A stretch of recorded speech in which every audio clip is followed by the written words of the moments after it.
اے کاش کہ ہم استغفار کرنے والے بن جائیں. اور آپ کو شاید پتہ نہیں ہے استغفار جہاں گناہوں کی معافی ہے نا، وہاں یہ بہت سارے مسائل کے حل کی کنجی بھی ہے. آپ اگر پرابلم میں ہیں، روزی کے مسائل ہیں، اولاد نہیں ہو رہی ہے یا کوئی بھی پرابلم ہے، ایک واقعہ سنیے. حضرت امام حسن بصری رحمۃ اللہ تعالی بہت بڑے بزرگ، ایک شخص آیا آ کر کہتا حضور بارش نہیں ہو رہی ہے، قحط کی پوزیشن آ گئی ہے، بارش نہیں ہو رہی، دعا فرمائیں تو وظیفہ عطا فرمائیں. آپ نے فرمایا استغفار کر، وہ چلا گیا. اچھا ایک بزرگ بیٹھے تھے ان کے پاس حضرت ربیع بن صبیح رحمۃ اللہ، وہ دیکھ رہے تھے. دوسرا بندہ آیا کہتا حضور تنگ دستی ہے، کاروبار میں ڈاؤن ہے، رزق میں تنگی ہے. آپ نے فرمایا استغفار کرو. تیسرا شخص آیا کہتا حضور اولاد نہیں ہو رہی ہے، حصول اولاد کے لیے وظیفہ لینا ہے. فرمایا استغفار کرو. چوتھا بندہ آیا، وہ کہتا کہ حضور میرے باغ میں فصلوں میں پیداوار کی کمی ہے. فرمایا استغفار کرو. حضرت ربیع بن صبیح کہتے ہیں حضور پہلا بندہ الگ پرابلم لے کر آیا، دوسرا الگ، تیسرا الگ، چوتھا الگ، چاروں کو ایک ہی دوائی، چاروں کو ایک ہی وظیفہ، استغفار استغفار. آئے ہائے بڑوں کی بڑی بات ہے. قرآن میں بھی پڑھتا ہوں، قرآن آپ بھی پڑھتے ہیں، مگر دیکھو اللہ والے کیسے پڑھتے ہیں. کیا خوبصورت جواب دیا آپ نے. آپ فرماتے ہیں سورہ نوح پارہ 29 آیت نمبر 10 سے 12 کی آپ نے تلاوت فرمائی. اب ذرا قرآن سنیے گا. بسم اللہ الرحمن الرحیم. استغفروا ربکم انہ کان غفارا یرسل السماء علیکم مدرارا ویمددکم باموال وبنین ویجعل لکم جنات ویجعل لکم انہارا.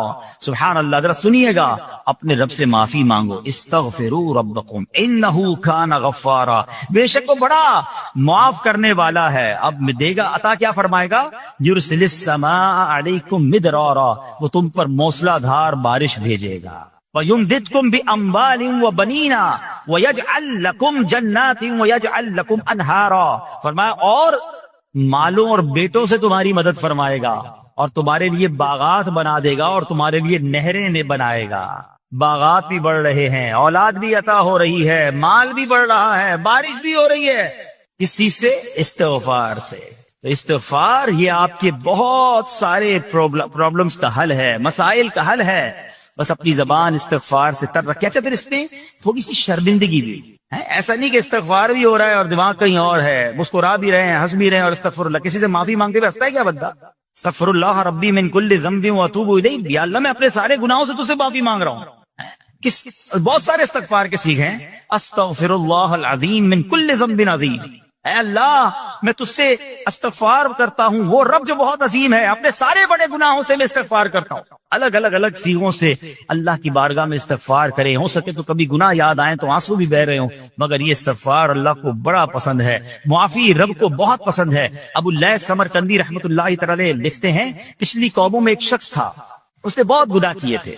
ایک بار اس نے اپنی پچھلی زندگی کے بارے میں سوچا، گناہوں کے بارے میں غور و فکر کیا تو اسے شرمندگی ہوئی. اس نے نادم و شرمندہ ہو کر 3 مرتبہ کہا اللہم غفرانک اللہم غفرانک اللہم غفرانک. اے اللہ تیری بخشش، اے اللہ تیری بخشش، اے اللہ پاک تیری بخشش.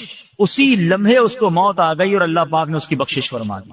آئیے ہم بھی پڑھ لیتے اللہم غفرانک اللہم غفرانک اللہم غفرانک. استغفار کرنا، توبہ کرنا، گناہ یاد کر کے شرمندہ ہونا، یہ اللہ کو کتنا پسند ہے. ایک سبحان اللہ، اس کے بارے میں چند برکتیں آپ کو بیان کرتا ہوں. بڑی عظیم برکت یہ ہے کہ اس کی بدولت بندے کا تنگی اور غم دور ہو جاتا ہے. حدیث پاک میں ہے جو ہمیشہ استغفار کرتا رہے اللہ پاک اس کے لیے ہر تنگی سے نکلنے کا راستہ بناتا ہے، ہر فکر و غم سے اسے خلاصی عطا فرماتا ہے. اس کی ایک برکت یہ بھی ہے کہ ایسے بندے کو اللہ پاک غیب سے رزق عطا فرماتا ہے. حدیث پاک میں ہے استغفار کرنے والے کو اللہ وہاں سے رزق عطا فرماتا ہے جہاں اس کا گمان بھی نہیں ہوتا ہے. اتنی مہنگائی ہے، اتنی مشکلیں ہیں، اتنی تنگی ہے، لوگ قرضے میں ہیں، کبھی ادھر جاتے ہو کبھی ادھر جاتے ہو. ارے بھائی سب کے پاس جاتے ہو، رب کے پاس کیوں نہیں جاتے؟ استغفار کرنا شروع کر دو، فرمایا ادھر سے روزی دے گا جہاں تمہارا گمان بھی نہیں جائے گا. اس کی برکت سے اللہ پاک دلوں کے زنگ کو دور فرماتا ہے. آئیے پیارے اسلامی بھائیوں، اللہ کو معافی مانگنا، دل سے پکارنا کتنا پسند ہے. میں آپ کو ایک بہت ہی خوبصورت واقعہ بتاتا ہوں، اور یہ واقعہ ہے حضرت موسیٰ علیہ نبینا علیہ الصلوۃ والسلام کا. اللہ پاک نے حضرت موسیٰ علیہ نبینا علیہ الصلوۃ والسلام نے ایک بار اپنی مناجات میں عرض کیا یا اللہ یا رب. اللہ پاک کی طرف سے جواب آیا لبیک یا موسیٰ. آپ نے عرض کی یا اللہ تو میرا مالک ہے، تو خالق ہے، میں تو تیرا بندہ ہوں۔ ارشاد ہوا مجھے یہ پسند ہے کہ جب مجھے کوئی میرا بندہ یا رب پکارے تو میں اسے لبیک کہہ کر جواب۔ اللہ فرما رہا ہے، حضرت موسیٰ نے عرض کی یا رب کیا یہ ہر موتی بندے کے لیے ہے؟ کیا ہر نیک آدمی کے لیے ایسا ہے کہ جب تجھے وہ پکارے تو لبیک فرماتا ہے؟ سنو، اللہ فرماتا ہے ہاں بلکہ ہر گناہگار بندے کے لیے بھی ہے۔ حضرت موسیٰ نے عرض کی یا اللہ فرما بردار تو تیری اطاعت کرتا ہے، وہ بات تو سمجھ آ رہی ہے، گناہگار پر یہ کرم کس وجہ سے؟ اے ہے سنو میرے رب کیسا کریم ہے، فرماتا ہے اے موسیٰ اگر میں بھلائی کرنے والے کو اس کی بھلائی کا بدلہ دوں اور برائی کرنے والے پر اس کی برائی کی وجہ سے احسان نہ کروں تو میرا جود و کرم کہاں جائے گا؟ اللہ فرماتا ہے میرا پھر کرم، میری رحمت کس لیے ہے؟ برائی کرنے والا بھی گناہ کرنے والا بھی مجھے پکارتا ہے، میں اسے بھی لبیک کہہ کر جواب دیتا ہوں۔ حضرت موسیٰ علیہ نبینا علیہ الصلوۃ والسلام کو ایک بار وحی نازل ہوئی کہ اے موسیٰ فلاں علاقے میں جاؤ، ہمارا ایک نیک بندہ اس کا انتقال ہو گیا ہے، جا کے اس کو غسل دو، اس کو کفن دو اور اس کا جنازہ پڑھو۔ حضرت موسیٰ وہاں پہنچ گئے اور جب وہاں جا کر آپ نے لوگوں سے کہا کہ مجھے فلاں بندے کے پاس لے جاؤ جس کا انتقال ہوا ہے، مجھے غسل دینا ہے، کفن پڑھنا ہے، جنازہ پڑھنا ہے، لوگوں نے کہا حضرت یہ تو زمانے کا گناہگار بڑا بےہودہ بڑا بدکار شخص تھا، آپ کو رب کا حکم تھا، آپ نے غسل بھی دیا، کفن بھی پہنایا، جنازہ بھی پڑھا، پھر رب کی بارگاہ میں عرض کی مولا بندے تو یہ کہہ رہے ہیں یہ تو بہت برا آدمی تھا، تو نے مجھے بھیجا اور فرمایا تیرا پیارا بندہ، میں نے جنازہ بھی پڑھ دیا، غسل اور کفن بھی دیا۔ اب ذرا آپ سوچیں کہ کسی کا جنازہ حضرت موسیٰ پڑھ دیں تو اس کی تو بخشش کا تو کوئی مسئلہ ہی کوئی نہیں نا، وہ تو اللہ کے نبی جس کا جنازہ پڑھے غسل دے تو یا اللہ تو نے ایسا انتظام فرما دیا۔ رب کریم کی طرف سے پتہ ہے کیا جواب آتا ہے؟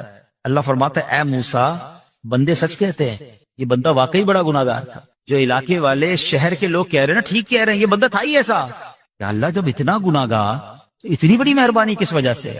ارشاد ہوا اے موسیٰ اس بندے نے مرنے سے پہلے مجھ سے 5 کلمات کے ذریعے بات کی، مناجات کی، مجھے پکارا، 5 سینٹنس تھے، 5 کلمے تھے، اور اے موسیٰ اس کی وجہ سے میں نے اس کی مغفرت فرما دی۔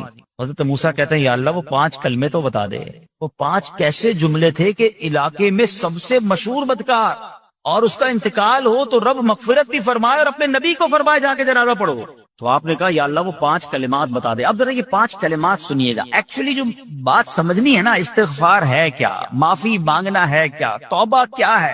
اللہ فرماتا نا کہ ہم نے سنا کہ جو بندہ اللہ سے استغفار کرتا ہے اللہ اسے دیکھ کر مسکراتا ہے، اس کی وجہ یہ کہ بندہ رب کی بارگاہ میں اپنے آپ کو سرنڈر کرتا ہے، اپنے گناہ یاد کرتا ہے، اپنی کم مائگی کا اظہار کرتا ہے۔ وہ کہتے ہیں نا الندم التوبہ، شرمندگی توبہ ہے۔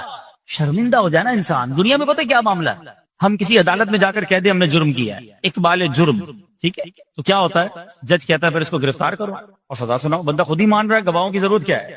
دنیا کی عدالت میں اقبال جرم پر سزا ملتی ہے، میرے رب کی رحمت کی عدالت دیکھو، بندہ وہاں جا کر اقبال جرم کر لے، شرمندہ ہو جائے، معافی مانگ لے، اللہ اس کے سارے گناہ معاف فرما دیتا۔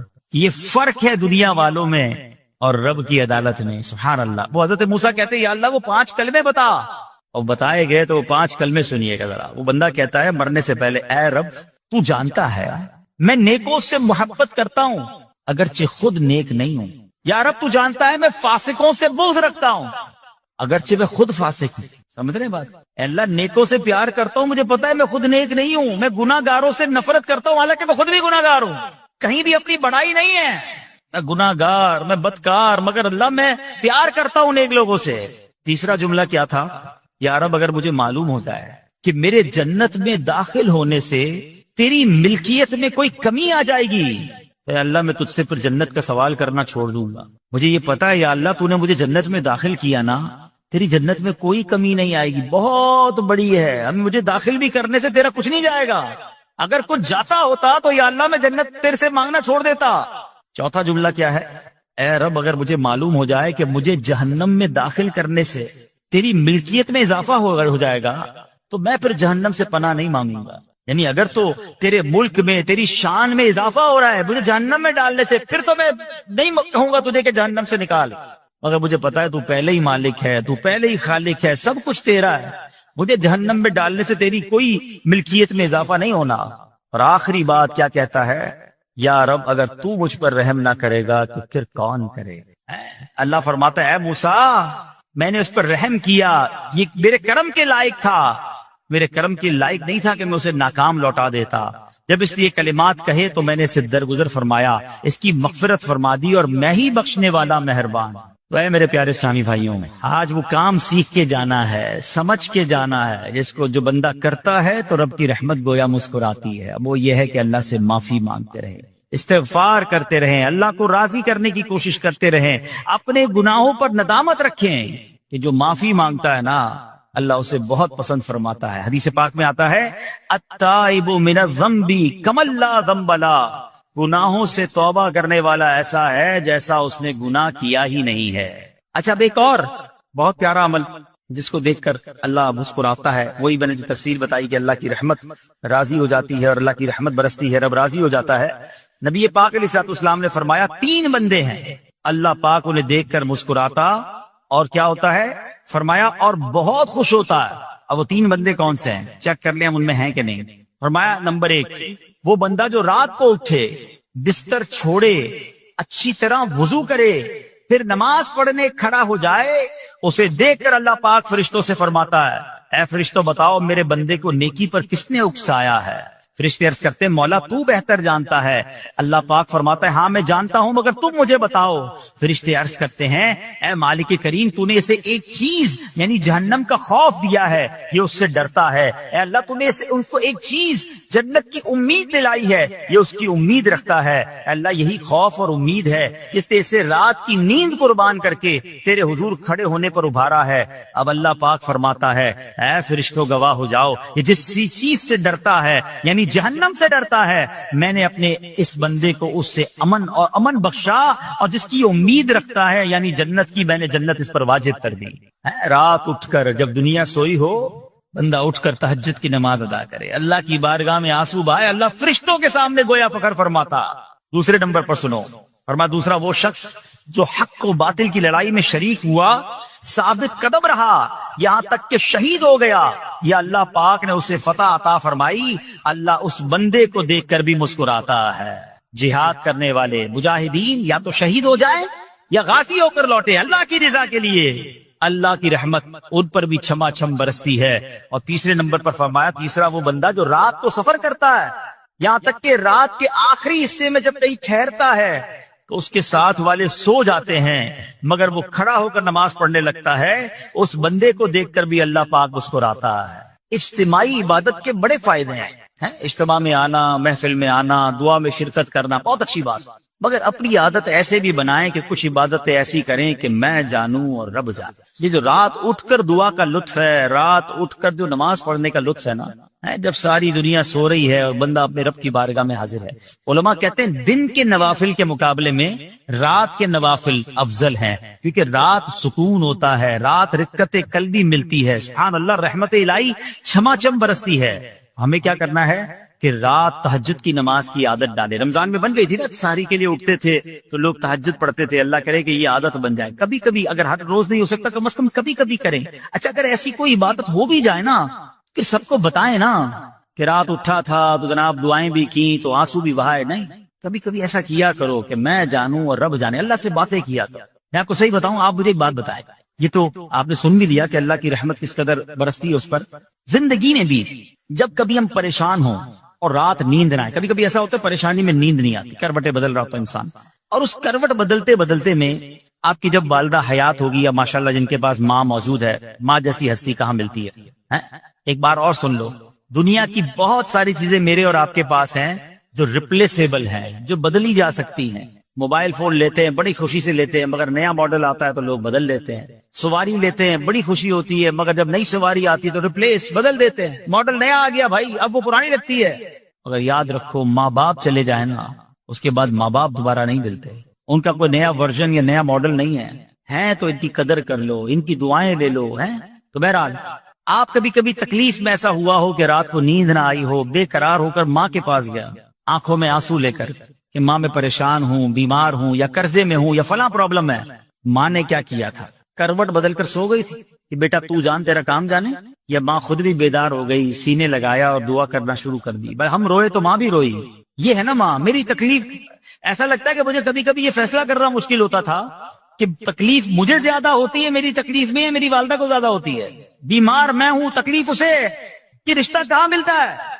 مگر مجھے ایک بات بتاؤ، جب میری تکلیف پر رات نیند چھوڑ کر بستر چھوڑ کر میں ماں کے پاس گیا، ماں نے سینے لگایا، تو اگر میں اپنا بستر چھوڑ کر آنکھوں میں آنسو لیے میری ماں سے مجھے کہیں زیادہ پیار کرنے والے رب کی بارگاہ میں چلا گیا، تو اس کی رحمت کیا مجھے مایوس کرتی؟ میری ماں کے دل میں جو مامتا ہے نا، وہ بھی میرے رب نے ڈالی ہے، تو رب کی رحمت کتنی ہوگی؟ تو کبھی کبھی اللہ کی بارگاہ میں رات کے اس پہر حاضر ہوا کرو، جو پرابلم ہے آپ کی، جو مشکل ہے آپ کی، آپ یقین کریں، آپ اللہ کی بارگاہ میں تہجد کے وقت رات کے آخری پہر آنسو بہائیں، دعائیں کریں، نوافل پڑھیں، پھر دیکھیے آپ کے دل کو تسلی کیسے ہوتی ہے، آپ کا ایمان تازہ ہو جائے گا، اور آپ نے دیکھا کہ ایسے وقت عبادت کرنے والوں سے رب کتنا راضی ہوتا ہے۔ اللہ کرے یہ بات ہمیں سمجھ آ جائے۔ اسی طرح عظیم صحابی حضرت عبداللہ ابن مسعود رضی اللہ تعالیٰ سے روایت ہے، پیارے آقا مکی مدنی مصطفیٰ صلی اللہ تعالیٰ علیہ وسلم نے فرمایا، ایک بندہ رات کو اٹھتا ہے، اچھی طرح وضو کرتا ہے، پھر اللہ پاک کی حمد کرتا ہے، اس کی بزرگی بولتا ہے، اپنے نبی علیہ الصلوۃ والسلام پر درود پڑھتا ہے، قرآن کھول کر پڑھنا شروع کر دیتا ہے، یہ وہ بندہ ہے جسے دیکھ کر اللہ پاک مسکراتا ہے اور فرماتا ہے، دیکھو میرا بندہ عبادت کر رہا ہے جبکہ اسے میرے سوا کوئی نہیں دیکھ رہا ہے۔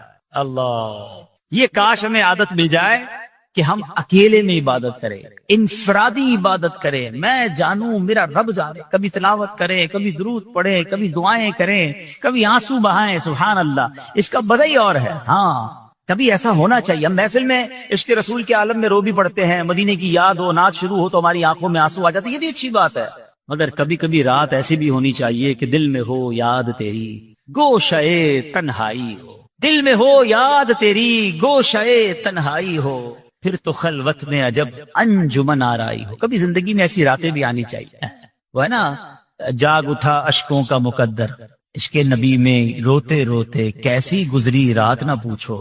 کبھی کبھی ایسی رات بھی گزرنی چاہیے کہ آقا کی یاد میں آنسو بہ رہے ہوں، مدینے کی یاد میں، گھر والوں کو بھی پتہ نہ چلے، ہلکی ہلکی آواز میں کبھی نعت شریف لگا لیا کریں، کبھی مناجات لگا لیا کریں، ہم پتہ نہیں کیا دیکھتے دیکھتے سوتے ہیں۔ کاش انہی تصورات میں آنکھیں بند ہوں کہ میں سو جاؤں یا مصطفیٰ کہتے کہتے، میں سو جاؤں یا مصطفیٰ کہتے کہتے، کھلے آنکھ صلی علی کہتے کہتے۔ جو مدینے کے تصور میں سوتے نا، پھر خواب میں زیارت بھی کر لیتے ہیں۔ خواب کا ایک فنامنا یہ بھی ہے، آپ جس چیز کے بارے میں سوچتے ہوئے سوتے ہیں نا، عموماً گندی باتیں دیکھ کر، گندی چیزیں دیکھ کر سوتے ہیں، پھر ایسے ڈراؤنے خواب بھی آتے ہیں، انہیں ٹینشن بھی آتی ہے، فلموں میں بھی ماردار دیکھی، خواب میں بھی لڑائی جھگڑے دیکھ رہے ہیں۔ جو مدینے کی یادوں میں سو رہا ہے، جو باوضو سو رہا ہے، جو اللہ کا ذکر کر کے سو رہا ہے، جو نوافل پڑھ کے سو رہا ہے، پھر دیکھو خواب میں بھی کہاں کہاں کی سیر کرے گا انشاءاللہ۔ تو اپنی خلوتوں کو اچھا کرے، اپنے اکیلے وقت کو بھی خوبصورت کریں، آنسو بہائیں، اور سبحان اللہ تہجد پڑھنے والوں کے چہروں پر نور بھی آ جاتا ہے۔ ہاں، یہ ایک الگ نعمت انہیں ملتی ہے، اللہ نصیب فرما دے۔ اچھا، ایک اور خوبصورت کام ہے، اللہ کریم جلے دیکھ کر مسکراتا ہے۔ فرمایا حضرت ابو سعید خدری رضی اللہ تعالیٰ فرماتے ہیں، رسول ذی شان مکی مدنی سلطان صلی اللہ تعالیٰ علیہ وسلم نے فرمایا، 3 بندوں کو دیکھ کر اللہ پاک مسکراتا ہے، وہ قوم جو نماز میں صفیں سیدھی کرتی ہے، اور وہ بندہ جو اللہ پاک کی راہ میں جہاد کرتا ہے، تیسرا وہ بندہ جو رات کے اندھیرے میں عبادت کرتا ہے، انہیں دیکھ کر اللہ پاک مسکراتا ہے۔ جہاد والی بات اور رات والی عبادت کی بات تو ہو گئی، اب اس میں نئی بات سیکھنے کو ملی، صفیں درست کرنے والی۔ اب روز نماز پڑھ رہے ہیں، صفیں درستی کر رہے ہوتے، امام صاحب کہہ کے تھک جاتے، کاندھے سے کاندھا ملائیں، صفوں کو سیدھا کریں، صفوں کو سیدھا کرنے والوں کو دیکھ کر رب کی رحمت مسکراتی ہے، رحمت برستی ہے۔ اب یہ کتنا آسان کام ہے، مگر اس کی طرف بھی توجہ نہیں ہوتی ہے۔ یاد رکھیے کہ صفیں سیدھی کرنا یہ بڑی نیکی ہے، اور اللہ کرے کہ ہم اس پر عمل کرنے والے بنے، اور صفیں درست نہ کرنا ترک واجب، ناجائز اور گناہ ہے۔ سیدھی صفیں نہیں کرتے، نہیں، ناجائز کرتے ہیں، گناہ کرتے ہیں۔ صف درست نہ کرنے سے نماز ناقص رہ جاتی ہے، اور یہ بعض اوقات لوگ کہتے ہیں یار ہمیں نماز میں وسوسے بہت آتے ہیں، روایتوں میں آتا ہے صف درست نہ کرنا نماز میں وسوسے آنے کا سبب ہے۔ صفیں ٹھیک نہیں ہوں گی نا، عجیب عجیب سی باتیں دماغ میں آئیں گی۔ کیوں؟ حدیث پاک میں آتا ہے، شیطان تمہارے درمیان بھیڑ کے بچے کی طرح گھس جاتا ہے، شیطان صفوں میں گھس جاتا ہے۔ صف سیدھی نہ کرنے میں چہرہ بگڑنے کا اندیشہ ہے۔ اے ہائے، اب ذرا غور کر لیجیے یہ کتنا ضروری ہے۔ قرآن کریم میں ایک سورت ہے، سورہ صافات، اس مبارک سورت کی پہلی آیت میں اللہ پاک نے فرمایا، بس صافات صفا،